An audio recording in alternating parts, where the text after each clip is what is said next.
No King protest, imyigaragambyo ikomeye cyane iri imihanda yose mu mpande zose z'isi yamagana perezida wa Leta Zunze Ubumwe za Amerika Donald Trump. Abamagana Trump baravuga ko badashaka undi mwami wari we wese kuva mu 1776 Amerika yashingwa. Bati nta mwami twigeze, nta n'uwo dushaka ko Donald Trump ahinduka umwami. Abigaragambya baramagana cyane intambara Amerika yashoje kuri Iran kugera nubwo ni Tehran, hari abigaragambya kugera na Tel Aviv mu murwa mukuru wa Yerusalemu, hari abigaragambya na ko wa Israel, hari abigaragambya Yerusalemu barigaragambya, mu burasirazuba bwo hagati barigaragambya. Mbese n'abantu bari kurwanira ya ntambara bavuga ngo ni mu buryo bw'ako kanya barimo baramagana ibyemezo n'imitegekere ya Trump cyane cyane ku bijyanye n'intambara. Trump ntabwo ari agafuka imvugo rimwe, ariko nanone muri iyi minsi ntabwo ibintu byoroshye cyane nk'uko abitekereza. Imyigaragambyo iva muri Amerika ku butaka ayoboye kugera mu burasirazuba bwo hagati ku isi yose ni imyigaragambyo ikaze. Urebye neza nk'ukuntu za Louisville hameze, Kentucky abantu ni benshi cyane, Washington, New York, imyigaragambyo myinshi sana, abantu benshi bari imihanda yose bafite ibyapa bivuga ngo nta mwami dushaka. Abanyamerika ku kibigaragambya kubera iki abanya-Israel n'abayahudi bigaragambya, barigaragambya kubera iki kandi intambara rero bayitangije? Reka tubaye ikaze hano kuri Gentil Gedeon Official. Tekereza ko mu nyamaswa z'inkazi ingwe ariyo musangirangendo w'umuntu. Iyi nshuti y'abanyarwanda kuva na kera uzayisanga ituje, idasahinda kandi itambuka gipfura. N'ubu rero ingwe turacyari kumwe, iracyaduherekeza. Shira inyota wisomera Ingwe Gin, inzoga y'uburyohe kamere n'umusemburo udatera hangover ku bayinyweye ku buryo inyobwa nayo ingeri zose. Ingwe Gin wayisanga ahacururizwa ibinyobwa hose mu nsisiro no muri quartier, cyangwa ukayirangura ku ruganda rwa NBG Limited. Ukeneye no kurangura, duhamagare tubikugezeho. Nimero yacu ni 0782 16 cyangwa utwandikire ku mbuga nkoranyambaga zacu, hose twitwa NBG Limited. Birabujijwe guha inzoga umuntu uri munsi y'imyaka 18 ku mugore utwite, ndetse natwe tunywe less. Ferdinand, nawe ni karibu. Urakoze cyane. Meze neza cyane. Ya nanjye meze neza cyane. Nkuko wari uri kubivuga, ndi kubona imyigaragambyo yafashe indi ntera. Bararwanya Trump, abantu bari kuvuga ko rwose ibyo yashakaga gusa na hari ateza muri Iran, ahubwo bishobora kuhindukira bikaba byaba ku ruhande rwatangije ino ntambara. So rero ni imyigaragambyo ikaze cyane mu bice bitandukanye. Hari amashusho abantu bagiye babona ko muri weekend byari bikaze, aho imbaga y'abantu benshi cyane biba bigoranye kubona abantu nk'abari icyarimwe bateranye.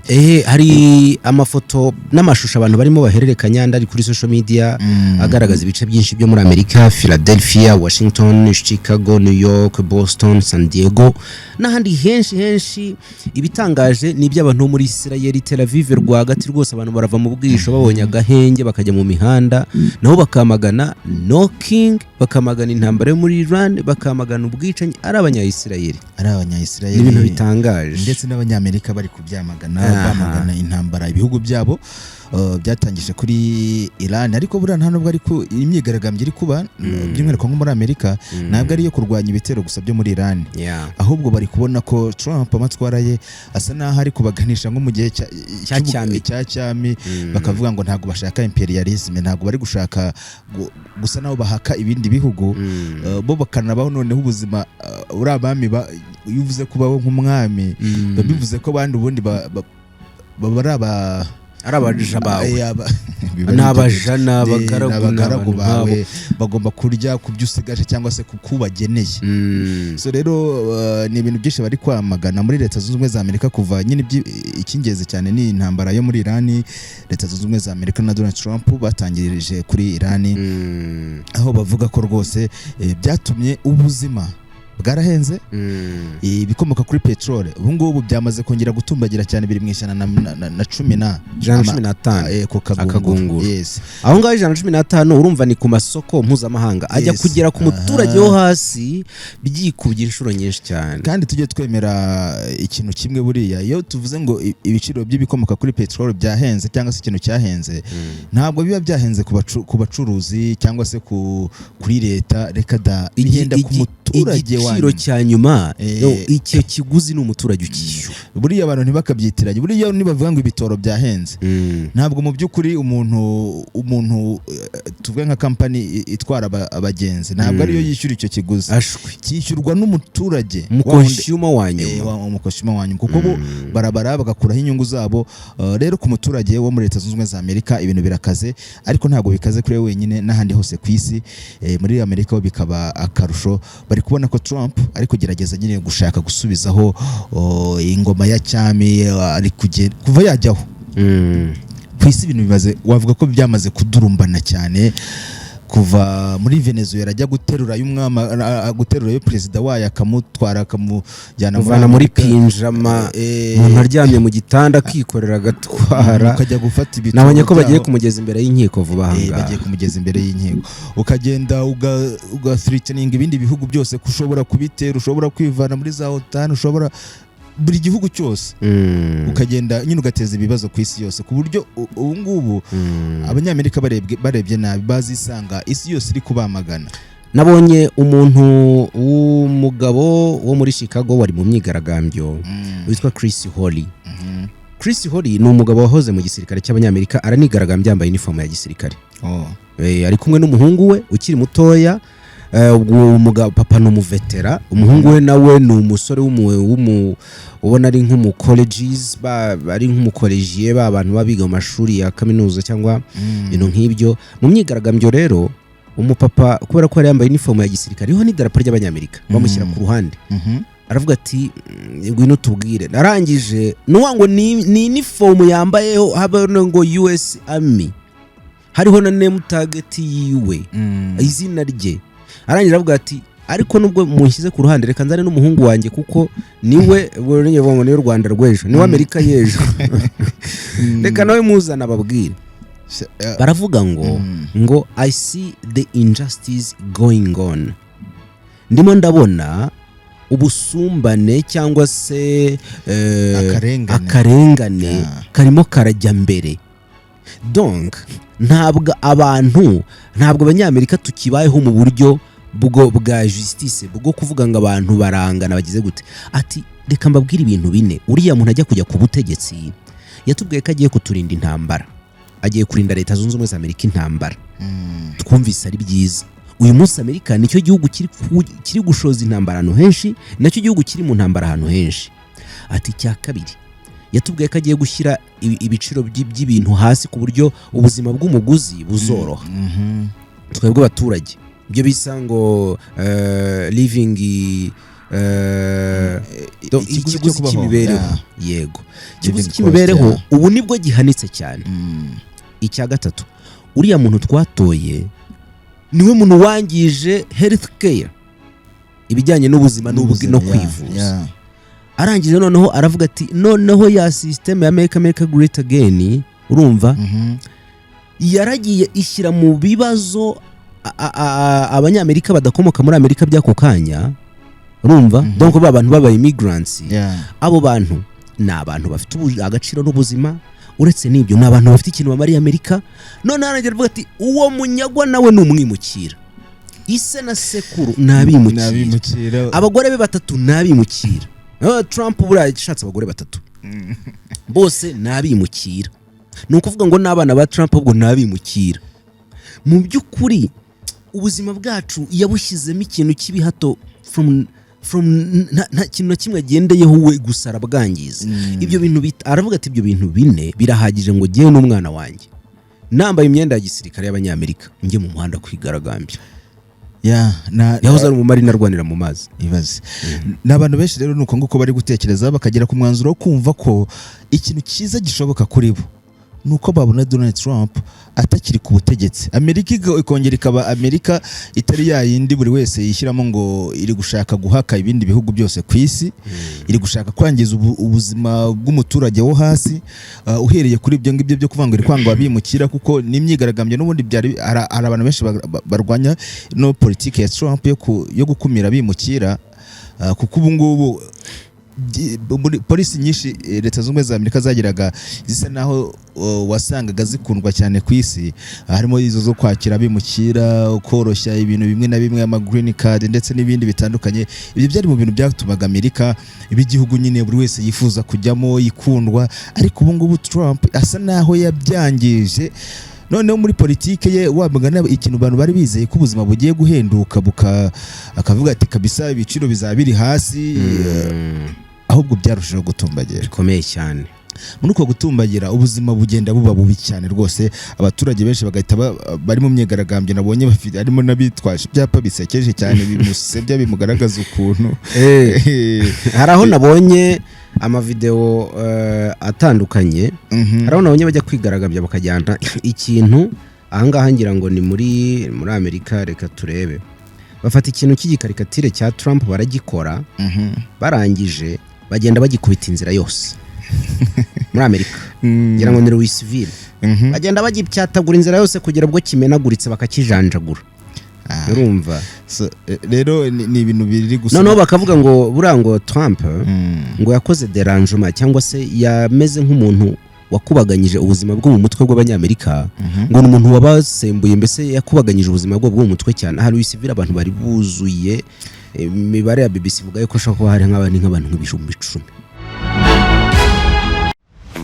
Waba warigeze wibaza uburyo wajya Canada, wabona akazi muri Canada cyangwa ukajyana na famiye? Igisubizo ni Rama Travel. Muri Rama Travel ubu turi gufasha abantu bajya gukorera cyangwa gutura muri Canada kuri summer promotion ya 20%. Wagenda wenyine cyangwa ukajyana na famiye, by'akarusho abaganga, abize ubwubatsi, abashoferi b'amakamyo, abize icungamutungo, customer care, ibyo moteri n'ubukerarugendo ndetse n'ibindi. Nitwe kandi twizewe twagufasha kujya kwiga, kujya mu nama cyangwa gutembera muri Canada. Ubundi bufasha cyangwa ubujyanama duhamagare cyangwa twandikire kuri WhatsApp 0712-12-89-81 no ku mbuga nkoranyambaga hose twitwa Rama Travel _rwa. Wanasura website yacu wa3ramatravel.com. dukorera mu nyubako TCB House floor ya 3. Rama Travel for your dream.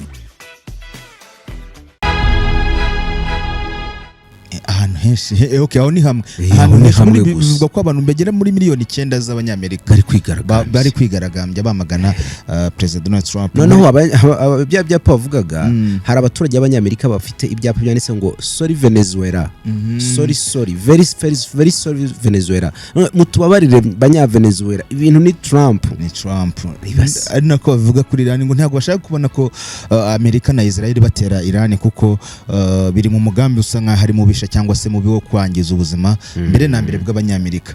Hanyuma ari nk'uri kwigaragambya yitwa Teresa Guinner, yavuze ati ibyo turi kubona hari kubaho ikintu cyitwa inequality hagati ya president ndetse n'umuturage usanzwe. Akavuga ko ibintu Trump ari gukora nyine muri aya matwara ye ari ukwigira umukire cyane, umuherwe bya nyuma hanyuma agatsikamira ubuzima bw'abanyamerika bari hasi nyine bagakena cyane.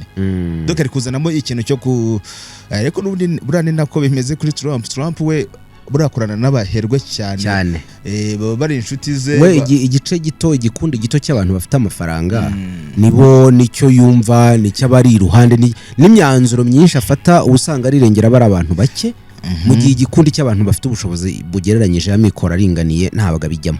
Ntabwo bijyamo. Rero abo baturage bakavuga ko ari gutsikamira rwose ubuzima bw'umuturage usanzwe. Nabonye benshi bagenda baririmba ngo ni Hitler w'ubu ngubu mu bice bitandukanye, ngo rwose Trump ni Hitler w'ubu ngubu.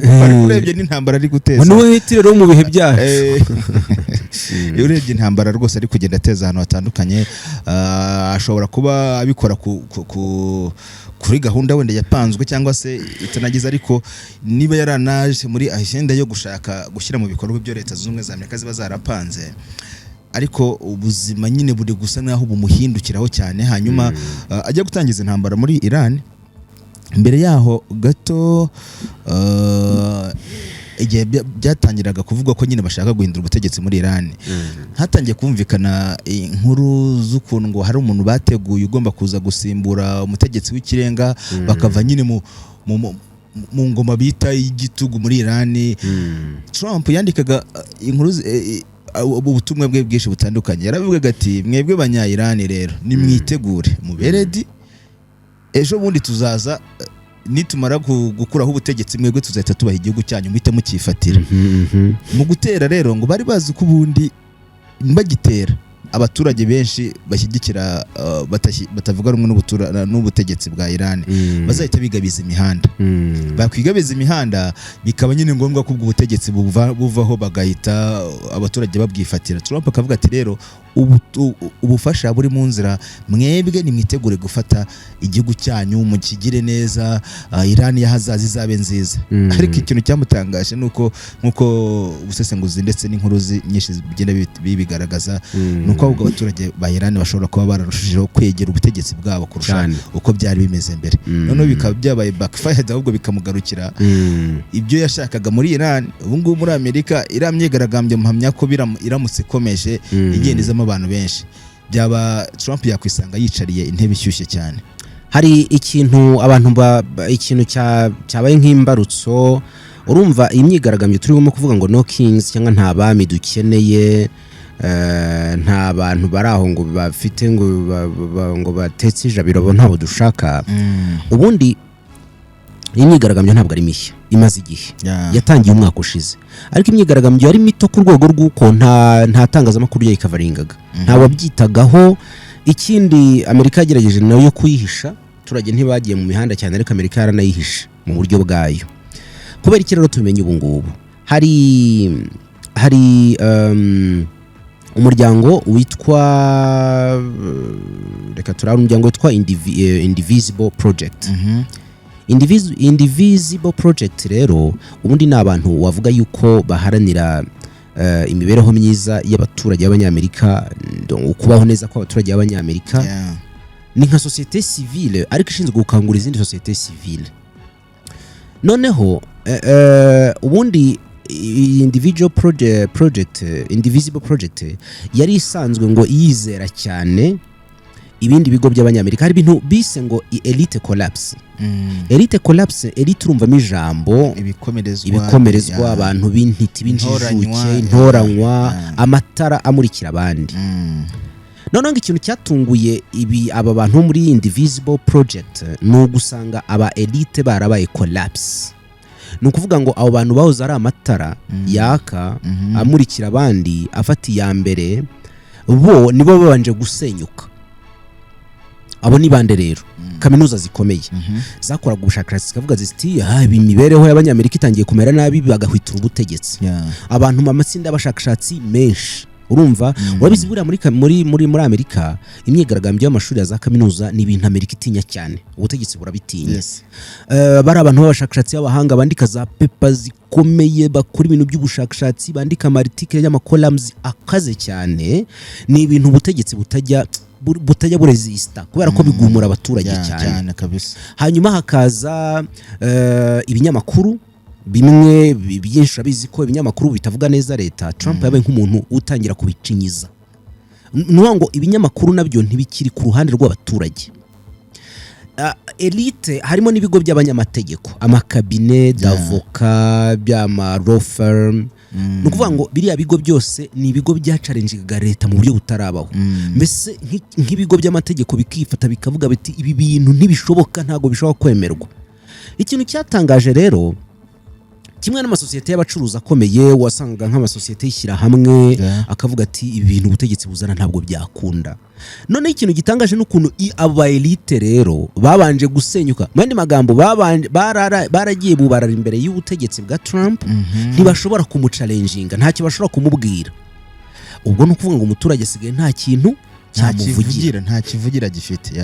Niba aba elite yabaye collapse, ubwo igisigaye ni iki rero? Nuko umuturage azahaguruka ubwe akirwanaho. Nuko Indivisible Project bateguye imyigaragambyo, bagenda banyura ku bantu, banyura ku yandi matsinda y'abantu, imiryango n'iki, ariko ni ukwirwanaho. Ni ukuvuga ngo nta kaminuza, nta mushakashatsi, nta nzobere, nta mpuguke, nta musesenguzi, nta kinyamakuru bashaka gufata iya mbere, nta tsinda ry'abantu b'abahanga, nta b'abantu b'amashyaka atavuga rumwe, nta matsinda y'abacuruzi, abantu bakomeye bafite amafaranga avuga rikijyana reka da. Urabizi ko abantu b'abacuruzi buriya nibo bantu banje kwiyegereza.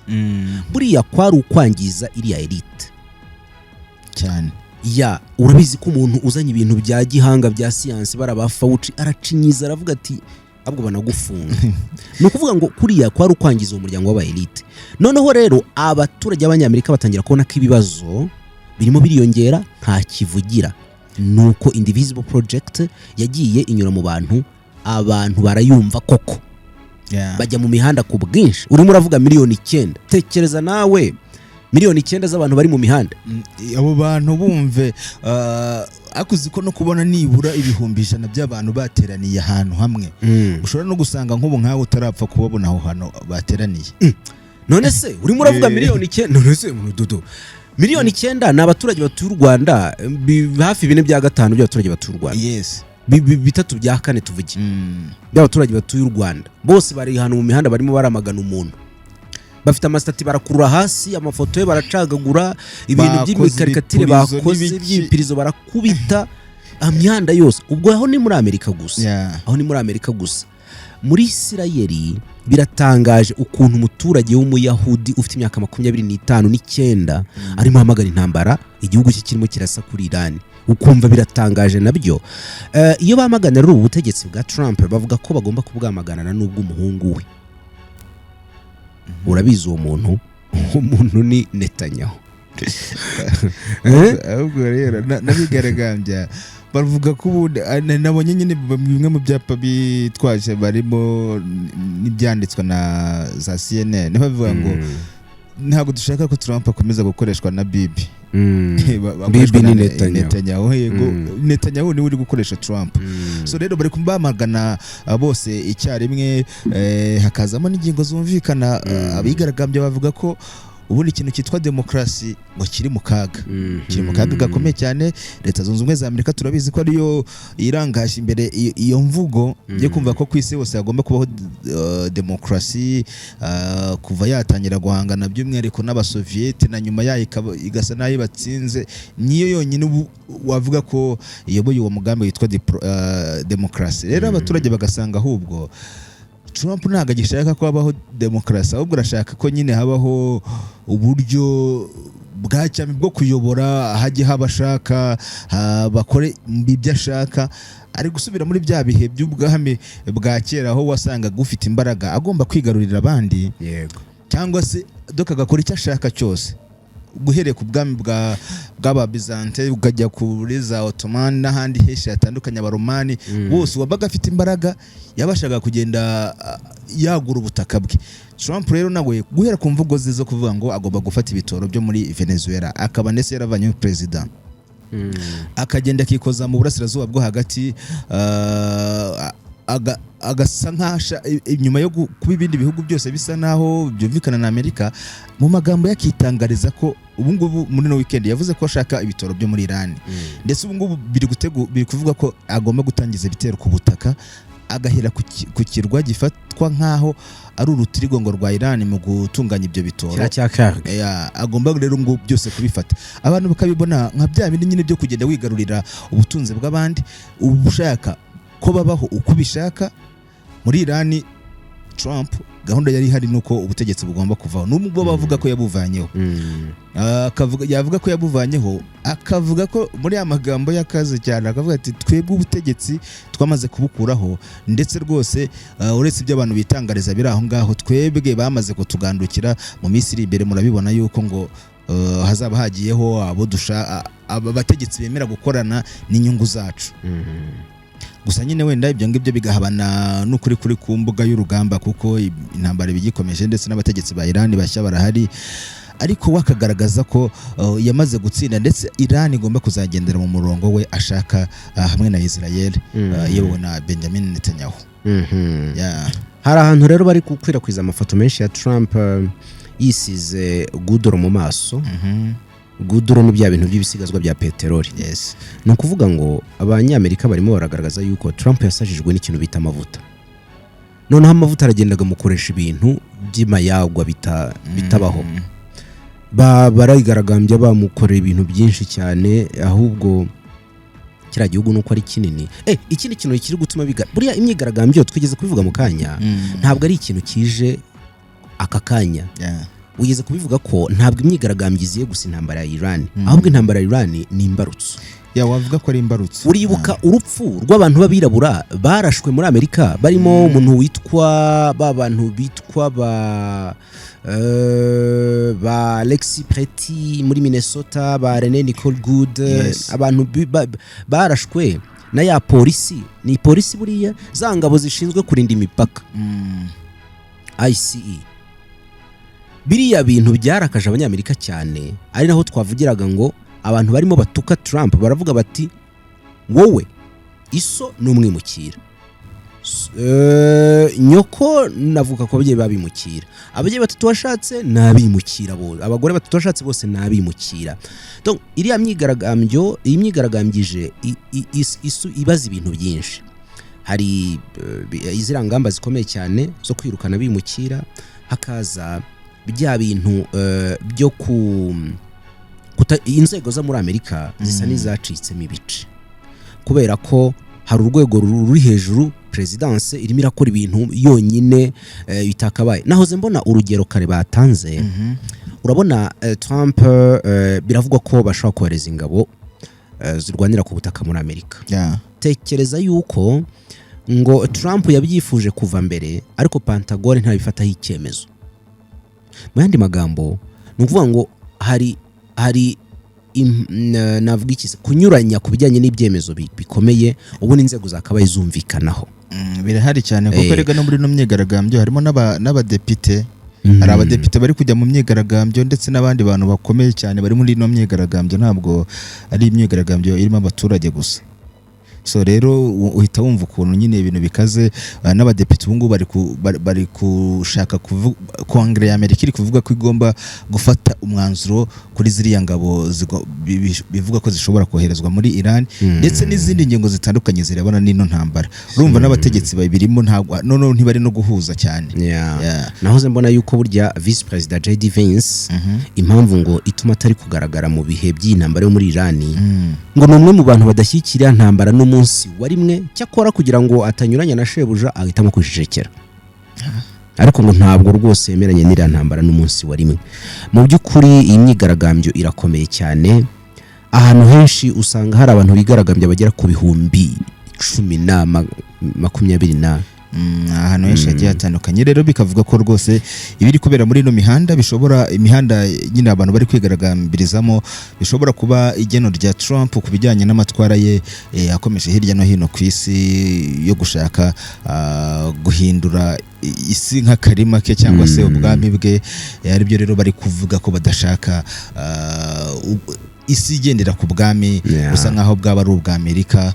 Basaba Trump ko rwose ikintu cyaba cyiza nuko rwose ngo yava mu nzira kuri bo, hanyuma Amerika ikongera ubuzima bw'abantu bukaba ubuzima butuje uhereye muri Amerika, agahana n'agahenge abandi ku isi, kuko Amerika kuva Trump yajyaho leta ibihugu byinshi ku isi, ndetse ugiye no mu nzego zitandukanye, ubukungu n'iki byaradurumbanye cyane ku kigero wavuga ko gikabije cyane, kandi bikara cyane guhera kuri Donald Trump yagaruka ku butegetsi. Hacyakora imyigaragambyo irakaza, umugani iteguye neza. Nabonye umunyamuziki witwa Bruce Springsteen yagiye ahantu bigaragambiriza hariya muri St. Paul, Minnesota. Ajyana gitari ye, kwa kundi gitari ye na mikoro, kwa kundi abantu bahagarara imbere nko kuri stage, yicurangira acoustic aririmbira abantu bigaragambya, nawe asubiramo ngo no kings ngo ya constitution not monarchy. Rwose abanyamuziki bagiye, abanyamafilime, abakinnyi babya ibintu bya soka barimo barigaragambya n'abandi baturage, rwose nta probleme. Nigeze kubona umuturage w'umudamu we wambaye nka ya Statue of Liberty, urabona kira gisati cya Liberté hari umudamu wifotoje yambaye nkacyo neza nuko agaragara mu maso cyakora yambaye rinete arangira avuga ngo due process for all. Niba abaturage b'Abanyamerika barakaye cyane barakaye cyane, bari kubona ko rwose ku ruhande rwabo aba bigaragara nyine ko bakabona ko ibyo Trump ari gukora atari ibintu bamushyigikiyemo, bakavuga ko amatwara akarishye cyane ari gukarisha ubuzima bituma busharira, kuva ku kiguzi cyo kubaho kugera ku guteza ibibazo ku isi, yangiza amahoro mu bice bitandukanye. ni ibyo. Reka tubashimire cyane, muraza kuguma kubona utu tuntu twa knockings kuri social media, ariko ubwo naho byaturutse niyo mvo n'imvano yabyo. Natwe turabishimiye cyane kandi andi makuru turakomeza kuyabagezaho. Blessings, mugire ibihe byiza mwese, tuzongera.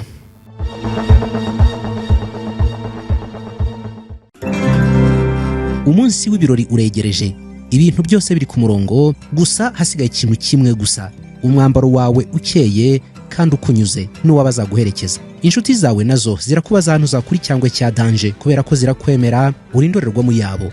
Rekeraho rero kwirirwa ubaza umuhisi n'umugenzi ngo nakurangira aho wakura costume nziza, amashati n'inkweto cyangwa indi myenda ukeneye. Dore urutoki rwanjye ndagutungira Golden Fashion, niwe mufatanyabikorwa wawe mu kwambara neza, yaba imyenda n'inkweto by'ibirori, ibyo kwambara mu kazi, ibyo muri weekend, yewe na bamwe bakenera imyenda n'inkweto byo kujya kuri terre mu kazi. Nababwira iki? Karibu muri Golden Fashion, wihitiremo ibikunogeye. Dukorera mu nyubako ya Tedemiri mu ruhande rwo hepfo imbere yo kwandamage. Urabona icyapa cyacu kinini cya Golden Fashion, cyangwa uduhamagare kuri 0788 35 91 85 cyangwa kuri 0788 200 53. Karibu muri Golden Fashion.